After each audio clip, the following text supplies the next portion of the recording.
É claro que você, assim como eu, está frustrado, porque realmente o empate aqui no Maracanã com Vitória não estava nos planos. É frustrante, não só pelo resultado em si, mas pela forma como foi. O Campeonato Brasileiro, a gente cansa de falar, é um campeonato difícil, complicado, equilibrado. Você numa rodada vai ganhar o Corinthians fora de casa, eventualmente vai ganhar o Palmeiras fora de casa, ganha um clássico contra o Flamengo. E quando você vê na próxima rodada, você está empatando com o Vitória, você está empatando com o Mirassol, você está empatando com o Juventude em casa. Faz parte de um campeonato, num contexto de muito equilíbrio como é o Campeonato Brasileiro. Então o problema não está apenas no resultado em si, é na forma como ele acontece. E eu tenho certeza que o que acabou irritando muitos torcedores, principalmente os que estiveram aqui no Maracanã neste domingo de Páscoa, foi ver o Fluminense levar um gol da forma como levou no finalzinho do jogo, quando tudo parecia já praticamente definido, a vitória encaminhada, mesmo que sem uma grande atuação mais uma vez, mas era um jogo, não estava um jogo controlado, mas estava um jogo encaminhado, se é que podemos dizer assim. Mas o Fluminense cometeu alguns pecados. E quando a gente fala de Campeonato Brasileiro, são pecados capitais em Campeonato Brasileiro. O Fluminense cometeu o pecado do excesso de confiança, o Fluminense cometeu o pecado da passividade, o Fluminense pecou também na hora de matar o jogo, nas oportunidades que criou para definir o jogo. E teve chance para isso no segundo tempo. Poderia ter sido uma vitória, de certa forma, até tranquila. Se a gente parar para pensar, foram pelo menos 3 oportunidades de gol, dá para citar 4. Teve um contra-ataque do Serra com o Arias, teve um lance que o Arias sai, entra na área sozinho e parece que ele vai finalizar, ele resolve travar, que foi justamente no lance do pênalti, que a gente vai falar mais à frente, que não foi marcado. Tem o Bernal, que na hora de chutar, finalizou para fora. Parece que as bolas do Bernal sempre passam, as finalizações, lá ele, sempre passam no mesmo lugar, ali sempre na meia altura, né, do lado da trave. Todo chute que o Bernal dá parece que passa, a sensação que dá parece que passa no mesmo lugar. E principalmente o Canóbio. Principalmente o Canóbio, numa levantada que o René levantou uma bola na área, ele poderia ter dominado, finalizado rápido, ele poderia ter finalizado de primeira, e ele não fez nenhuma coisa nem outra, que denota mais uma vez a deficiência técnica do Canóbio quando o assunto é finalizar, quando o assunto é dar uma assistência. Então, por mais que o Fluminense não tenha feito um grande jogo, não tenha tido um grande volume de jogo, ele poderia ter matado a partida. E eu falei sobre passividade, foi um time que foi uma atuação em alguns momentos preguiçosa também. O primeiro tempo do Fluminense até os 30 minutos mais ou menos, é bem lento, bem devagar, e aí é o que eu falo que é o excesso de confiança, vem de 5 vitórias consecutivas, 4 sob o comando do Renato, buscando a 6ª vitória consecutiva. O Fluminense poderia ter terminado a rodada dividindo a liderança com o Palmeiras. E aí outra coisa que para mim também foi o pecado nesse jogo, falta de seriedade. Faltou mais seriedade para o Fluminense. Dar ao jogo a importância que ele tem contra qualquer adversário, qualquer que seja, aqui no Maracanã. Você tem que vencer. E o Fluminense parecia que estava jogando e fala, qualquer hora a gente vai fazer o gol. A gente está bem, confiante e tal. Confiança é muito bom. O excesso da confiança pode trazer efeitos colaterais. E hoje talvez a gente tenha feito um pouco isso. Eu não acho que foi... Acho que faltou coragem, faltou ambição para buscar a vitória no segundo tempo. Não vou dizer que foi covarde. O time foi covarde. Geralmente isso acontece quando você está lá atrás, não ataca, fica ali esperando um time como Vitória tomar a iniciativa. Não foi isso. O Fluminense poderia ter tido mais ambição no jogo, mais vontade para fazer o segundo gol. No segundo tempo, a sensação que eu tive é que o Vitória estava com muito mais vontade de empatar o jogo do que o Fluminense de fazer o segundo gol e, consequentemente, matar a partida. Então faltou alguns elementos que a gente não viu nos jogos anteriores sob o comando do Renato, que não teve nesse. O Fluminense, eu falei isso aqui e afirmo novamente, ele venceu as outras partidas com algumas dificuldades dentro dos jogos, com oscilações, o que é natural, mas venceu merecendo, foi melhor que o adversário nesses jogos. Hoje também dá para dizer, para mim é injusto o empate, eu acho que o Fluminense até merecia, por mais que tenha feito um jogo para o gasto, que é o que eu acho que aconteceu aqui, merecia ter vencido o jogo, criou mais oportunidades com o adversário. O Fábio fez uma defesa no jogo praticamente, que foi no início do segundo tempo. Mas a proposta do Vitória era clara e evidente. Eles vinham para cá para se defender, marcar em bloco baixo e quando tivesse a oportunidade, contra-atacar. E como levou o gol de Germancano, aliás, uma belíssima jogada pela direita, que foi... Reparem, pode pegar o jogo e ver de novo. Quando o Fluminense resolve acelerar um pouquinho, colocar um pouquinho mais de intensidade, na reta final do primeiro tempo, começa a surgir algumas situações. E surge o gol. Martinelli e Hércules começam a sair um pouco mais para o jogo, e o gol só sai porque o Hércules dá a opção, cria superioridade lá naquele setor, estava ele, Samuel Xavier, estava o Ares por ali também, o Cano estava esperando a bola do outro lado, mas essa aproximação gera superioridade e aí te permite fazer uma jogada como aquela. Um passe belíssimo no Samuel Xavier, o Aras cruzou, o Cano foi lá e fez o gol. Então o cenário perfeito, vai para o vestiário, ganhando o jogo, o Vitória que veio para se defender vai ter que sair. E aos poucos isso foi acontecendo. O Vitória teve que sair um pouco mais, o Carpini foi fazendo as alterações, ele foi tornando o time mais ofensivo à medida em que o Fluminense não mexia, o Renato, para mim, demorou a mexer, eu vou chegar já no ponto do Renato. O Vitória foi ganhando confiança, passou a ganhar mais espaço no meio de campo, porque o Ganso estava morto, estava exausto. Hércules e Martinelli já estavam mais desgastados. Então a saída do Ganso, ela deveria ter acontecido por volta dos 20, 25 minutos no máximo do segundo tempo. O Ganso já foi sair, já tinha mais de 30. Bernal e Nonato, eles entraram já com 78 minutos, ou seja, quase 80 minutos de jogo. O Renato, para mim, demorou a reagir. E aí ele retoma um pouco, ganha fôlego na marcação e, consequentemente, mais fôlego para atacar também. Tem uma leve melhora ali. O lance com o Bernal é depois, tem o lance com o Ares, tem uma leve melhora, mas muito pouco. Porque como não fez o gol, automaticamente os jogadores passaram a querer administrar o resultado. E depois o Renato tira o Martinelli e coloca o Thiago Santos. O Thiago Santos entra com a única responsabilidade de defender, de matar as jogadas, de evitar essas passagens por dentro do Vitória. Evitar que eles conseguissem, pelo meio, entrar na área do Fluminense. E aí, o Lucas Braga, que entrou no segundo tempo, simplesmente pega uma bola na intermediária, sai carregando, passa por 3, 4 jogadores do Fluminense que ninguém toma atitude. Thiago Santos um deles, mas não era só o Thiago Santos, tinha Nonato ali, o René estava ali por perto, eu acho que era o Serra também. Ninguém tem coragem de fazer a falta. E se vocês repararem, já tem uma jogada minutos antes, mais no início do segundo tempo, com o Mosquito, que ele pega, passa no meio de todo mundo e ninguém faz nada. Ele finalizou, o Fábio defendeu. Poderia ter empatado o jogo ali, jogadas parecidas. E o gol lembra também o gol do Vitória ano passado aqui no Maracanã. Não foi exatamente igual, mas a mesma coisa. O jogador sai carregando, ninguém mata a jogada, ninguém faz a falta e vai lá. Não só o Lucas Braga fez a jogada, como ainda teve um pivô dentro da grande área que ninguém conseguiu tirar. Tava ali o Ignacio, o Freitas, tinha mais gente na área e ninguém conseguiu evitar a conclusão da jogada. Então o que mais irrita é levar um gol dessa forma. Porque você pode, acontece, às vezes você está jogando bem, está buscando o segundo gol, vai lá numa bola aérea, numa jogada fortuita e acontece, as coisas acontecem no futebol. Mas não dá para um time experiente, como é o time do Fluminense, levar um gol da forma como levou. É isso que irrita o torcedor. E aí depois ainda teve a jogada do Freitas, que estava impedido, tirou em cima da linha.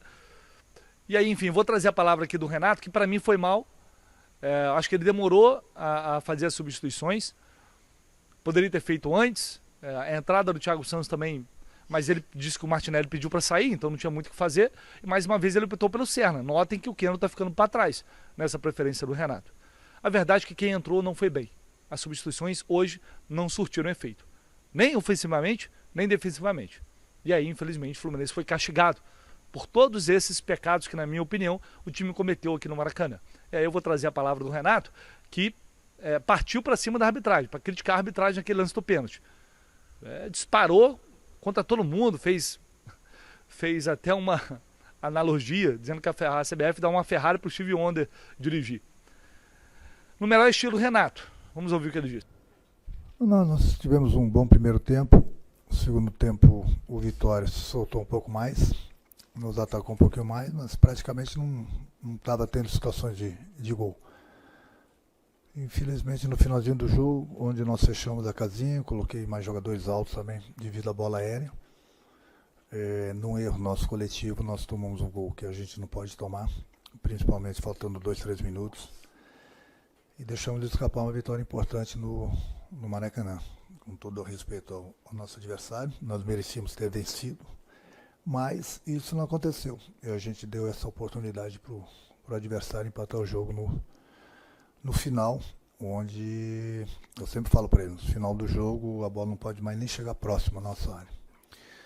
Infelizmente, no erro coletivo nosso, nós tomamos o gol de empate. Sim, sem dúvida alguma. Eu acho que, em primeiro lugar, nós tínhamos que fazer o nosso dever de casa, né? Tentar conseguir, de todas as formas, conseguir a vitória. E nós estávamos bem. O Vitória não estava assustando a gente. A gente não estava fazendo uma grande partida, mas o jogo estava controlado. E, infelizmente, como falei, no erro coletivo, faltando 2, 3 minutos para terminar o jogo, não pode acontecer. Não pode acontecer de maneira alguma.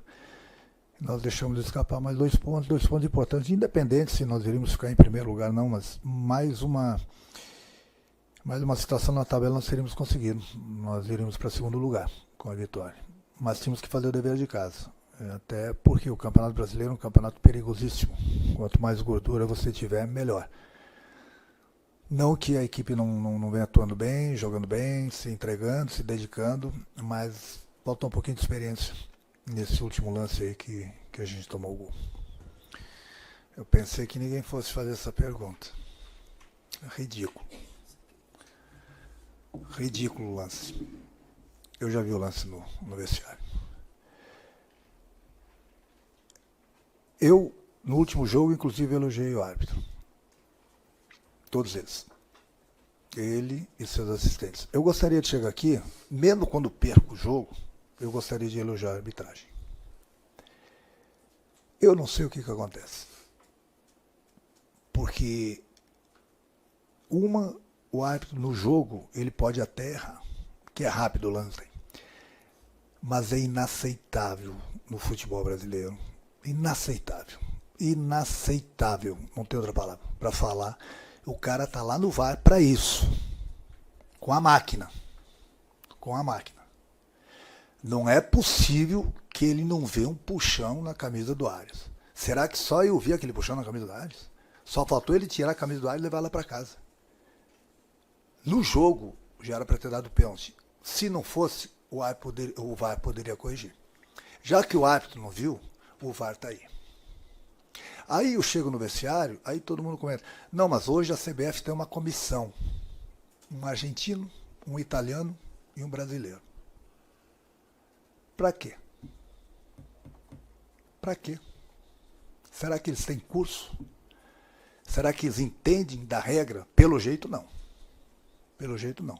Eu aconselho a CBF a convocar toda semana 2, 3 treinadores para darem uma palestra de arbitragem. Porque uma coisa é você errar, outra coisa é você ver o lance aí. Você está vendo, teve o puxão. Na pior das hipóteses, chama o árbitro e deixa ele decidir. Mas o VAR não chamar o árbitro num lance desse é demais para mim no futebol. É demais. Hoje nós empatamos o jogo. Aí você falou se foi importante esse lance, prejudicou. Estava 1-0. Não estou falando que nós iríamos 100% fazer o gol de pênalti, mas nós tínhamos uma grande chance de fazer 2-0 e acabava o jogo. Então o que eu não entendo, aí hoje você vai ver os programas esportivos, as pessoas vão opinar, todo mundo duvida que alguém fale que não foi pênalti. Começa por aí. Duvido. Mas, de repente, entre 30, um vai falar que não foi, 2, sei lá. Acontece, cada um tem a sua opinião. Mas 98%, 99% vão falar que foi pênalti. Todo mundo vai falar que foi pênalti. Aí eu pergunto, como que se todo mundo viu que foi pênalti, como que o cara que tem todos os lances para rever, tem toda a calma do mundo e não chama o árbitro? Cara, eu gostaria, sinceramente, de escutar o áudio desse cara. Só para ver o que ele falou pro árbitro do jogo. Ou por que ele não chamou o árbitro para dar o pênalti. Então a gente fica aqui todo ano, discutindo, brigando, sempre vai ter um clube prejudicado, ou clubes prejudicados por causa da arbitragem, que não muda.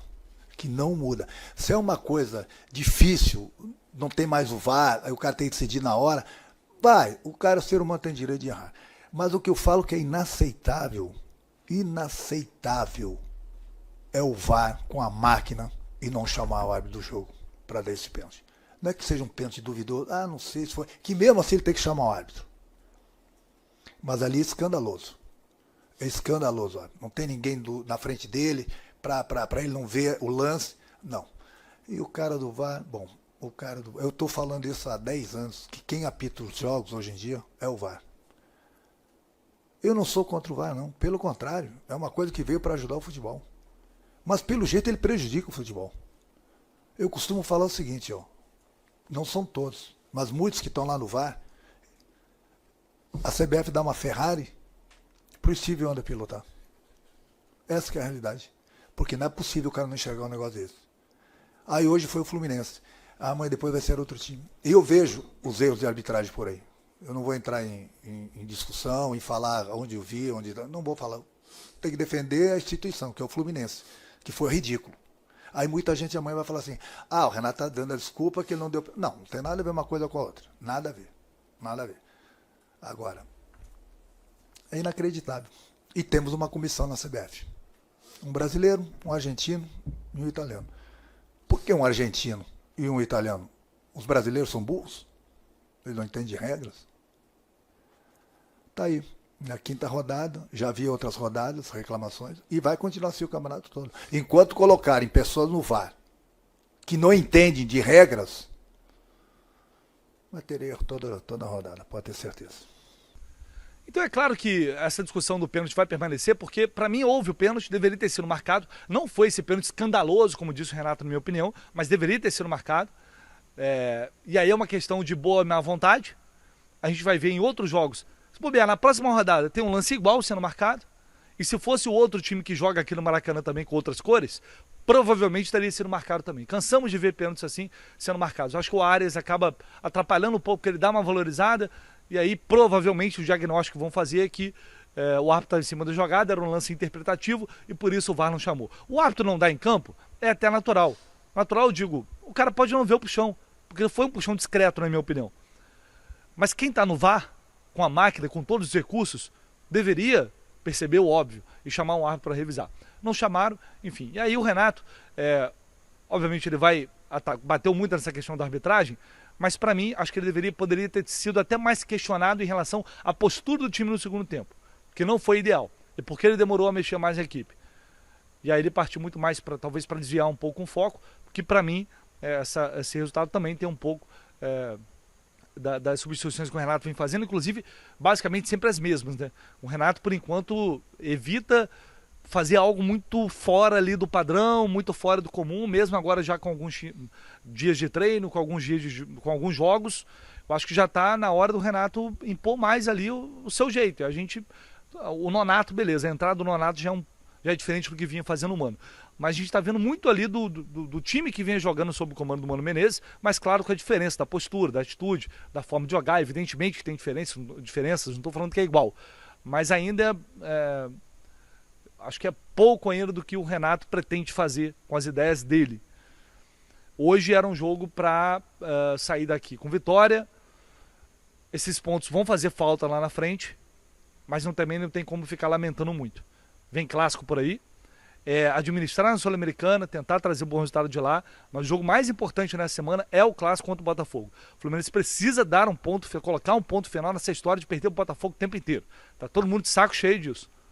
O torcedor não aguenta mais. Então esse jogo tem que ser prioridade e o Fluminense vai ter que jogar mais futebol para recuperar esses pontos aqui, vencendo o Botafogo, que é um jogo com o mando do Botafogo. E depois vai ter clássico contra o Vasco, depois vai ter Atlético Mineiro, vai ter Internacional, jogos difíceis. É o Campeonato Brasileiro, gente. O Campeonato Brasileiro não permite relaxamento. O Campeonato Brasileiro não permite grandes oscilações. Falta de seriedade em alguns momentos. Não te permite isso. O Palmeiras ganhou o Fortaleza, mas poderia ter empatado o jogo. O Fortaleza perdeu um pênalti. Abriu 2-0, parecia que estava tudo certo, de repente. Isso é Campeonato Brasileiro. Não tem para onde correr. Então que sirva de lição para os próximos jogos. O início do trabalho do Renato é bom, é positivo. Passa uma expectativa bem interessante, mas ainda tem muito a evoluir, tem muito a melhorar. A margem de evolução ainda é grande e todo mundo tem que ter isso em mente. É preciso ter humildade, trabalhar e continuar evoluindo, crescendo, porque ainda falta muito para atingir um padrão alto realmente de nível técnico, tático, para competir contra as principais equipes e brigar pelos principais títulos. É importante que o Renato coloque o pezinho no chão de todo mundo, para que a gente não veja alguns resultados escapando pelas mãos, como foi aqui hoje no Maracanã. Fechou, pessoal? Deixa o seu like, seu comentário, se inscreva aí no canal. A gente volta com mais informações, mais notícias ao longo do dia. O espaço aqui é livre, fique à vontade. Tamo junto, valeu.